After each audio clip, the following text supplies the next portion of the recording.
Pagpalang araw po, nandito na naman po tayo sa tahanan ni Kuya Ador upang magdala ng mabuting balita. Ano sabi? Mabuting balita. Mabuting, hindi masamang balita.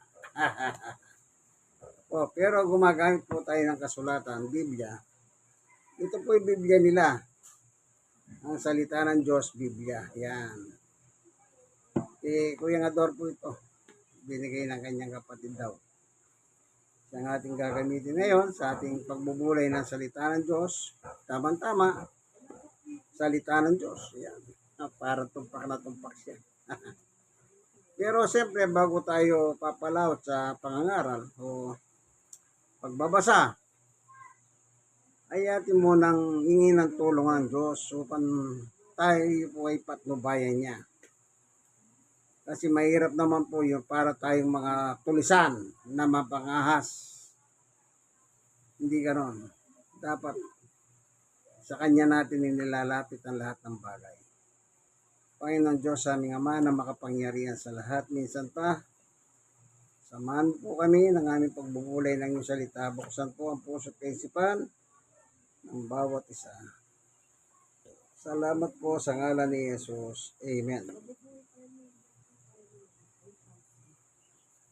Sabi po rito ay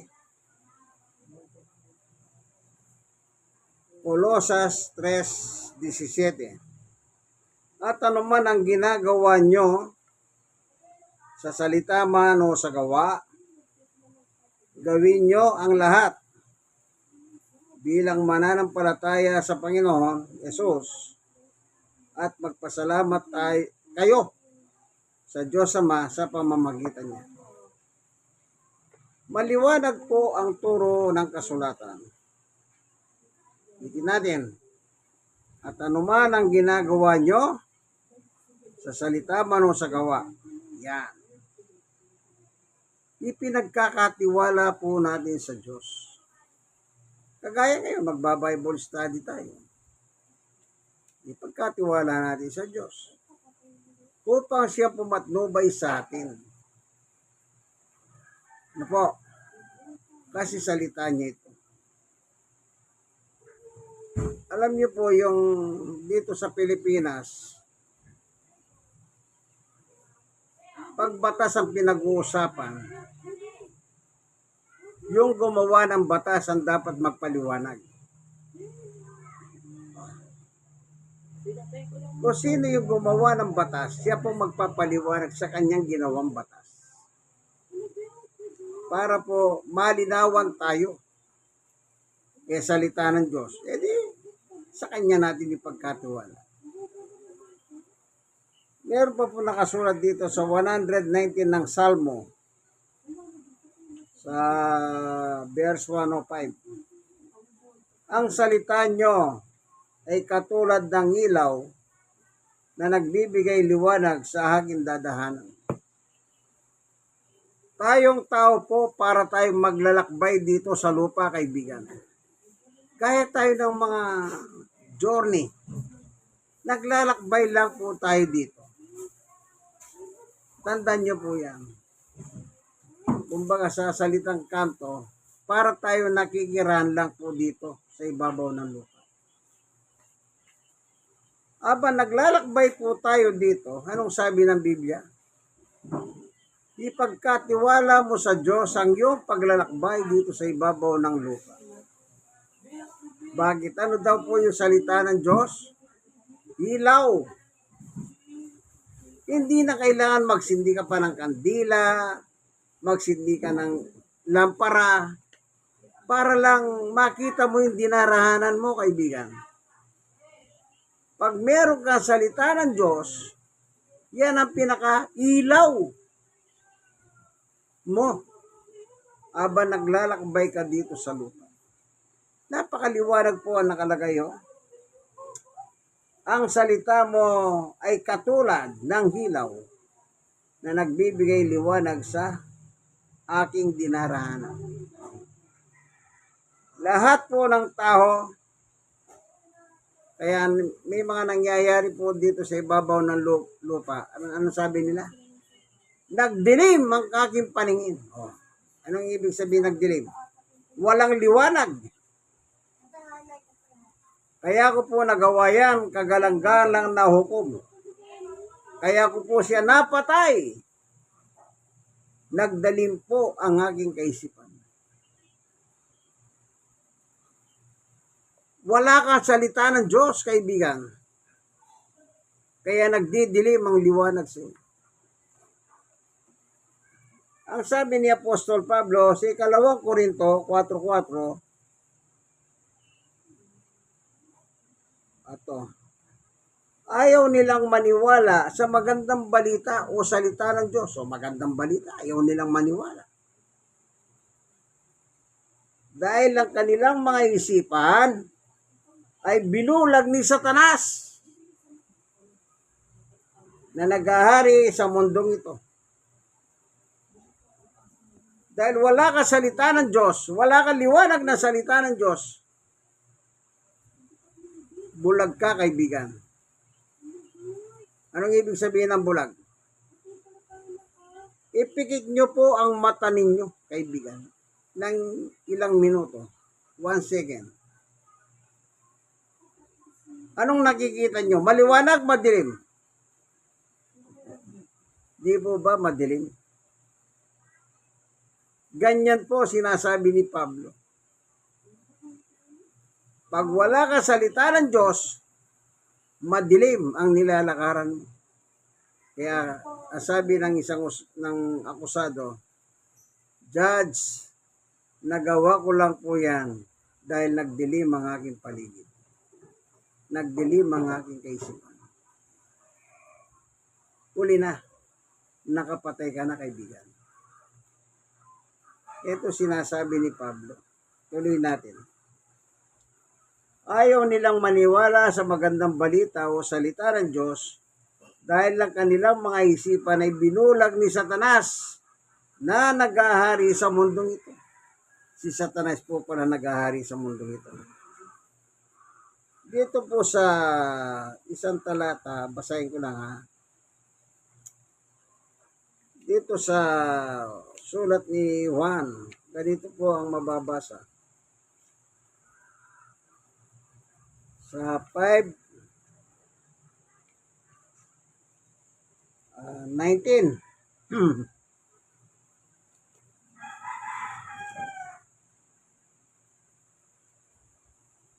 Basahin natin. Unang 1:5-19. Ito po ang nakalagay.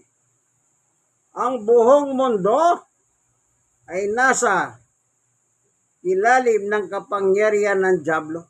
Kita nyo? Ito po palang mundo nating kinalalagyan, kaibigan, nasa ilalim ng kapangyarihan ng dyablo. Nakakita na po ba kayo ng bola? Bola, as in ball.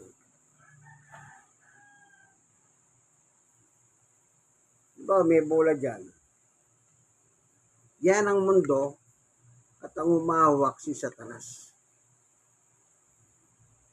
Kaya yung mga tao dito sa mundo, alam niyo po, kung ang tao lang meron siya salita ng Diyos, liwanag. Wala po sanang ganitong nangyayari sa ating mundo.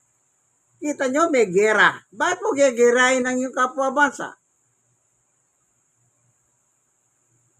Pag ginera mo, tumataas ang bilin. Dahil nanggagaling doon ng gasolina. Pati ibang bansa na peperwisyo. Oh, kita nyo po. Ano yan? Ang mundo, sabi ni Juan, ay nasa ilalim ng kapangyarihan ng dyablo. Kaya kahit anong gawin ng tao, pagbabago, wala! Nakakita na po ba kayo sa mga piyestahan? Yung mga laro na ginaganyan ng mga daliri natin, na merong kamay, may paa, parang ganyan. Ang nagpapagalaw sa tao, si Satanas. Kaya kahit anong gawin ng tao,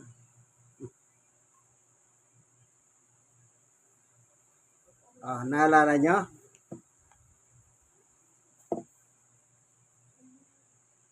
Mabuti ba pumatay ng tao? Kailan pa naging mabuti yan? Masama yan. Utos ng Diyos, huwag kang papatay. Bakit may mga tao pumapatay? Isipin niyo po ito. Ang sabi ng Diyos, chapter 20 ng Exodo. Basahin natin. Anong sabi niya? Exodo chapter 20 verse 10. Huwag kayong papatay.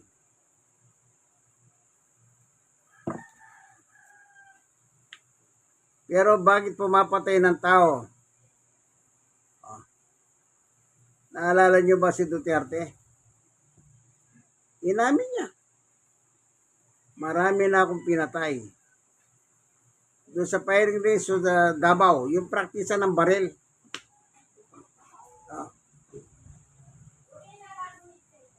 Sipin niyo po yun. Nung doon pa siya nanunungkulan, mayor. Isang pagkakataon po, nung meron isang magandang babae, ni-rape. Ang ginawa ni Duterte, hindi lang pinatay yung mga salarin, pinasunog niya pa. Anong sabi ni Duterte nung araw? Dapat mauna muna si mayor. Dapat mauna daw si mayor. Kasi maganda yung biktima eh. Sa kanyang bibig mo lumabas yun.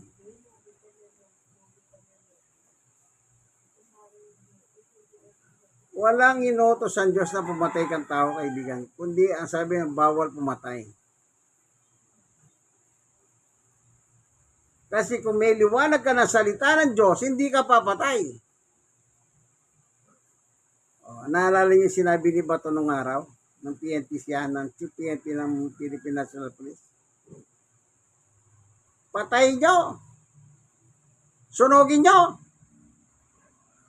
Yun, nasa video yun. Yun ang isa sa mga ebidensya ng prosecutor ng ICC labang kay Duterte. Kita nyo? Nasa si Bato ngayon. Nagtatago. Wanted sa batas. Kaya pag wala tayong liwanag ng Diyos, kaya sabi ni Juan, ang buong mundo nasa ilalim ng kapangyarihan ng dyablo. Kaya nang magsimulang mangaral si Jesus, anong sabi niya? Anong tinuro niya sa atin? Mga tao. Ganito po babasahin ko. Mateo 4:17. Simula noon, nangaral si Jesus at ito ang kanyang mensahe. Pagsisihan na ninyo ang inyong mga kasalanan dahil malapit na maghari ang Diyos. Para pagharihan ka pala ng Diyos, magsisi at talikuran ng iyong kasalanan, kaibigan. Hindi ka kasi pwedeng pagharihan ng Diyos kung ang puso mo ay nasa kadiliman pa. Kung ang kaisipan mo nasa kadiliman pa. Kung ang nag-aari sa iyo ay walang iba kundi ang dyablo. Kaya akala paghaharian ng Diyos. Pag yung salita ng Diyos ay ginawa mo na. Nang makausap ni Jesus si Satanas, nang si Jesus ay nagpasting ng 40 days and 40 nights. Ganito po ang eksena. Mateo 4:1. Pagkatapos nito, dinala ng banal na espiritu si Jesus sa ilang upang tuksoin ng dyablo. 2. Doon ay nagayuro si Jesus ng 40 araw at 40 gabi. at nagutom siya. Tres, dumating ang manunokso, si Diablo.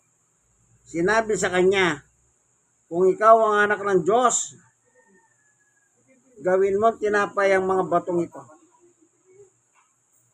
4, pero sumagot si Jesus, sinasabi sa kasulatan, hindi lang sa pagkain nabubuhay ang tao, kundi sa bawat salita ng Diyos. Yan ang mismong sinabi ni Jesus kay Satanas, na yung mga tao sa lupa, hindi lang tayo dapat mabuhay sa tinapay, kundi mabuhay tayo sa salita ng Diyos araw-araw. Kasi po, kailangan natin ang salita ng Diyos. Ano ang salita ng Diyos? Liwanag, tanglaw sa aking darahanan. Alam niyo po, kung minsan may mga tao naglalakad sa kasikatan ng araw, maliwanag na maliwanag. Bakit sila natitisod, kaibigan? Bakit sila nadadapa? Ibig sabihin ba hindi nila nakikita yung kalsada na may mga nakausli, nakakatisod? Nakikita nila. Pero bakit natitisod sila? Lalo na siguro sa gabi. Lalo kang matitisod sa gabi. Bakit? Madilim.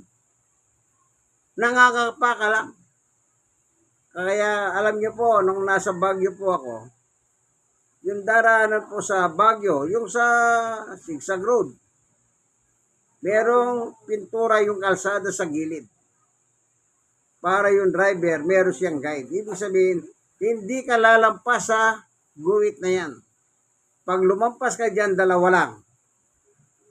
Maulog ka sa bangin o bumangga ka sa bundok. Ganun lang po yun. Kaya pag meron ka salita ng Diyos, meron kang panlabang kay Satanas. Paano kung wala? Kaya sabi ni Satanas, huwag kang mag-alala, kaibigan, saging ka. Para kitang puppet. Yung mga nabibili po, yung mga piyesta-piyesta, yung ginaganyan, ng daliri. Puppet, laruan. Ganyan po nangyari sa tao. Marami pong tao ang gustong gumawa ng mabuti. Pero bakit ang masama ang kanilang nagawa? Magpunta na lang po kayo sa mga bilangguan. Tanungin niyo po sila. Gusto ba nilang makulong? Ang hirap ng makulong. Alam niyo, may nakausap ako. Nakakulong po sa Mindoro. Sabi niya, ang hirap ng buhay namin dito. Parang pagkain baboy. Bakit ganun? Bawat isang inmate, magkano lang po ang budget? Pagkatapos, alam niyo na yun, cut. Yun namumuno sa pagkain. Kaya ang pagkain, lutong baboy. Kung ganun ang naririnig mo, gusto mo ba makulong? Hindi na. Pero bakit sila nakakulong? Yan nga po walang salita ng Diyos ang tao. Kung may salita ka ng Diyos, may panlabang ka kay Diablo. Dahil wala ka salita ng Diyos, yan, sabi ng isang akusado, kagalanggaran na hukom. Kaya ko po napatay yan dahil nagdilim po ang aking isipan. Pinagdilim ni Satanas ang kanyang kaisipan.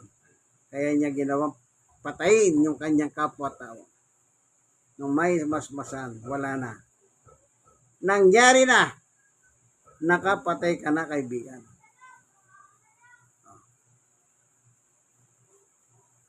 Kasi wala ka salita ng Diyos.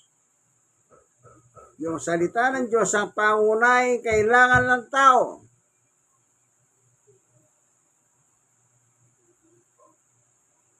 Akala niyo po ba? Iba po yung may salita ng Diyos sa walang salita ng Diyos. Kaya kung minsan po may mga kabataan pa lang nag-asawa na. Samantalang ang utos ng kanyang magulang, anak, mag-aral kang mabuti. Kasi mahirap lang tayo. Anong ginawa ng anak? Nanligaw, nag-asawa. At ang sabi sa kanyang magulang, tatay, nanay, magkakahapo ka na. Samantalang ang bilin ng magulang, mag-aral kang mabuti. Ang ginawa naman ng anak, bigo ang magulang. Nung magkaroon ng asawa, pati asawa pinakakain ng magulang. Na magkaroon ng anak, pati yung magulang pinakakain yung apo. Hindi ka na nakatulong sa iyong magulang, ginawa mo pangalipin ng iyong mga magulang kaibigan. Kasi ang inatupag mo, yung gusto ni Satanas. Sabi ni Satanas, okay ka bata. Kaya ang mundo natin itong kinalalagyan, awak ni Satanas ang mundo. Kaya ang mga tao, kahit anong gawin nila, sabi ni Satanas, akong bahala sa inyo dyan. Ginaganon lang ang kamay. Yung mga puppet master, parang ganon po si Satanas. Salamat Panginoon Diyos, sinuruan mo kami na dapat kami mabuhay sa iyong salita. Sapagkat ang iyong salita ang liwanag ng aming dinadaanan. Habang kami po'y naglalakbay sa ibabaw ng mundong ito. Maraming salamat po sa pangalan ni Jesus. Amen. Kaibigan, dito po tayo sa Barangay 94, Sonit, District 1, Tondo, Manila. Sa tahanan ni Kuya Ador, dahil natin pong chairman dito. Na patuloy na linggo-linggo po, nandito ko every Saturday ng ganitong oras upang mag-Bible study kami. At maganda sa kanya, hindi po niya pinababayaan. Po, Panginoon, pagpalain mo po ang tahanan ni Kuya Ador mula po sa kanyang asawa, mga anak, manugang na po. Ang kanila pong hanap buhay na nagbebenta ng buhay na baboy, patuloy mo pong pasiglay. Ganon din po kanyang kabuhay, kanyang health condition. Patuloy mo pong pagandahin ng pangangatawan niya. Salamat po sa ngalan ni Jesus. Amen and amen. Kayong mga nanonood ng video ito, sana po merong kayong napulot na haral. Ito po ang Bibliang ginamit natin, salita ng Diyos, Biblia. Pag-aari po nila Kuya Ador. God bless us all. Bye.